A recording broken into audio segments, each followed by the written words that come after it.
I released a video a while ago that was called 10 Accessible Classics for Beginners, and I kind of wanted to do a sequel for that. So today I have 10 more books that I think are classics and both accessible and easy to read for people who are not really into classics or more used to modern novels and modern books in the modern language. So yeah, I hope you enjoy. First up is Brave New World by Aldous Huxley. This is alongside 1984 by George Orwell, probably the most popular dystopian novel. While it is similar in themes, I would say it is not very similar when it comes to the plot or what is going on.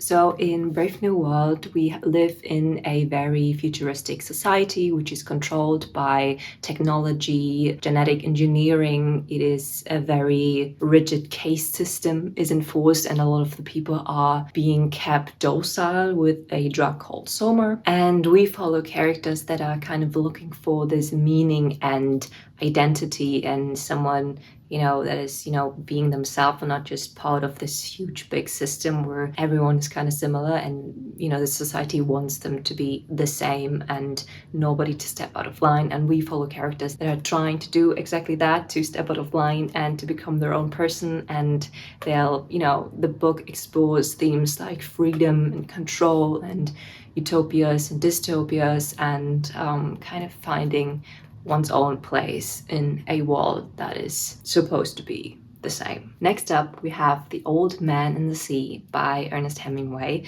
which I don't know where my physical copy is right now, which is the case for a couple of books on my list because I'm currently rearranging all of my bookshelves and I have a lot of piles on the floor before me and I have no idea where some of my books are. So yeah, I put a picture up here. So The Old Man in the Sea is very similar in plot, I would say, to Moby Dick, which the story I think is pretty, commonly known to a lot of people. So we have in The Old Man in the Sea, we also have a fisherman, which is an old Cuban guy whose name is Santiago, I think, and he's basically on a quest to catch this marlin, this fish.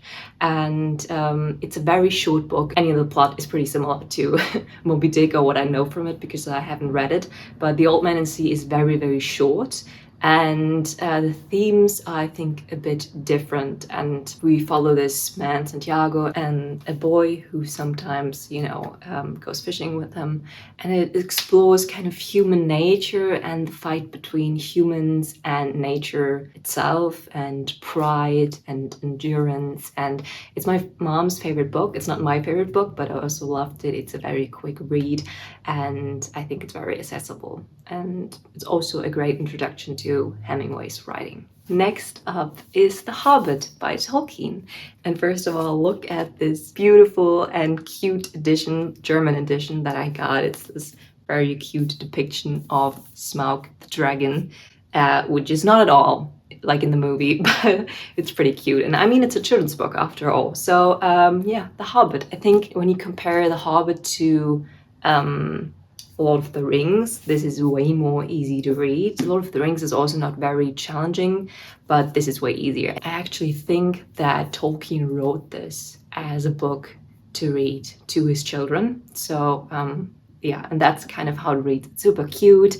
I think, the pages just fly by. I mean, it's about Bilbo and Gandalf, and he goes onto this adventure with, I just forgot the word for Zwerg in German, but what's the dwarfs. The word I'm looking for is dwarfs. So, he goes on to this quest with Gandalf and 12, I think, dwarfs it was.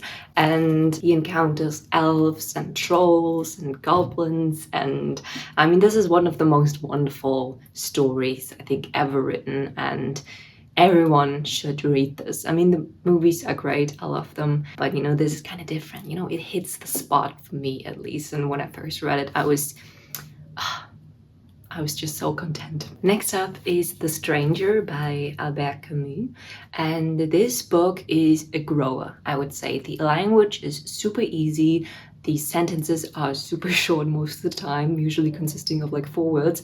And we follow this man called Merceau, and the book starts off with his mother dying, and we follow him around just during his daily life. We follow him to her funeral, for example, and to his home.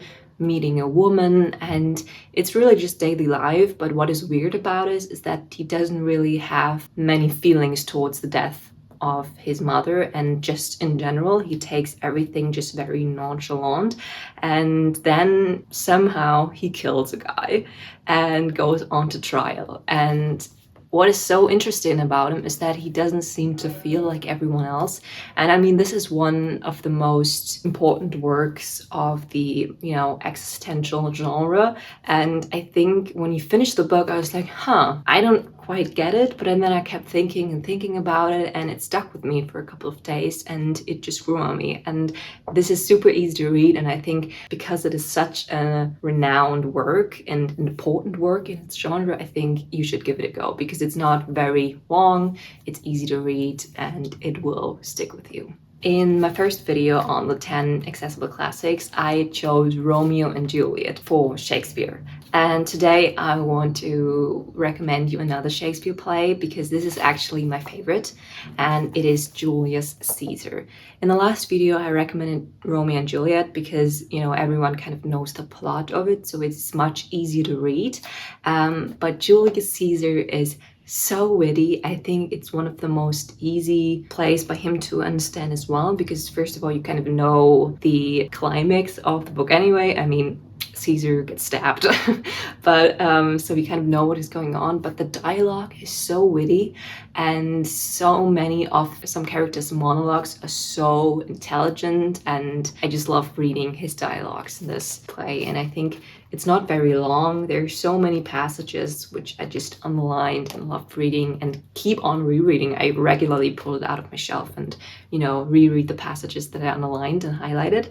And I think this is, for me, what set up my love for Shakespeare and his writing, and his humor and his play with words. And I think this was one of the plays where it occurred to me, wow, Shakespeare's actually funny. And this is kind of what was so strange, but also so nice for me, because reading someone's work that was written 400 years ago and that's still being funny and relatable to you, I think that is just wonderful and incredible that happened. And if you want to fall in love with Shakespeare like I did, I want to recommend Julius Caesar. Up next is The Great Gatsby by F. Scott Fitzgerald. This is not my favorite classic of all time, but I think it's someone you should read at some point. I mean, there's a huge and good movie about it with Tobey Maguire and Leonardo DiCaprio. So if you want to make the reading experience a bit easier for me, go watch that beforehand, then come back to the book so you already know the plot and can follow it a bit more. Because I think on this list right now, this is maybe the hardest to read, but it's not hard at all. There's so many classics out there that are actually a pain in the ass to read, but that is not that. Set in the 1920s, we follow Gatsby, who's in love with a woman called Daisy Buchanan, but we follow mainly the narrator called Nick Carraway. And basically the novel is about the American dream, but also what lies beyond it. So not just the good side of it and the glitter and the glamour and the huge parties, but also, what lies beneath it and what you might not first see at the first glance. And it is such a quick read, and I think there are some passages that are so beautifully written. For example, yet high over the city, a line of yellow windows must have contributed their share of human secrecy to the casual watcher in the darkening streets. And I saw him too, looking up and wondering. I was within and without, simultaneously enchanted and repelled by the inexhaustible variety of life. And there are also some very relatable kind of quotes. For example, the air is alive with chatter and laughter and casual innuendo and introductions forgotten on the spot and enthusiastic meetings between women who never knew each other's names. This is so relatable to me. And I like large parties. They're so intimate. At small parties, there isn't any privacy. That is also very true to me. So yeah, The Great Gatsby. Next up is A Christmas Carol by Charles Dickens. If you're gonna read any Dickens, this is the one to read first, I think, because I did not do that. I read A Tale of Two Cities first, and it was hard. It was slow, it was hard, it was mostly not very enjoyable. But A Christmas Carol is obviously different. It's a well-known story. We follow this old man who basically hates Christmas. And then he is visited by Christmas ghosts. Christmas goats would be pretty funny as well too. But yeah, he's visited by those Christmas ghosts. And through those supernatural visits, Scrooge, the old man, is kind of shown his greed and cold-heartedness and kind of giving a second chance to change his ways. And I think it's just this omnipresent story. I think it deserves its spot on this list. Next up, I have And Then There Were None by Agatha Christie, the queen and goddess of mystery thriller books. And in this novel, basically 10 strangers are invited to this private island under a different pretext. And one by one, they're being murdered, and nobody knows what's going on, but they soon, figure out, okay, it must be someone among those people, among those 10 that came onto the island. And yes, I don't want to say anything about it. It's a mystery. You kind of want to play detective alongside and figure it out yourself, but you never do in the end. But yeah, this is not very big. It's one of the most important authors in this genre and also works in this genre. So yes, And Then There Are None by Agatha Christie. And last but not least, we have Little Women by Louisa May Alcott. And this, a lot of people know this. A lot of people have seen the movie, which is great. So go watch that first if you want to kind of get more insight into the plot and then come back to the book. But basically, we follow 4 sisters, Meg, Jo, Amy, and what was the 4th sister called? Beth.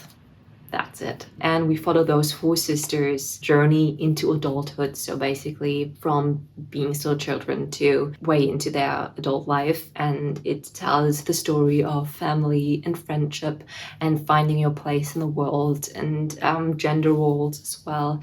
And it gives such a cute and warm and wholesome insight into their life and into their stories. And I think, yes, it definitely deserves its own spot on this list. And that's it for today. I hope you enjoyed my little list, and I see you soon in the next video. Bye.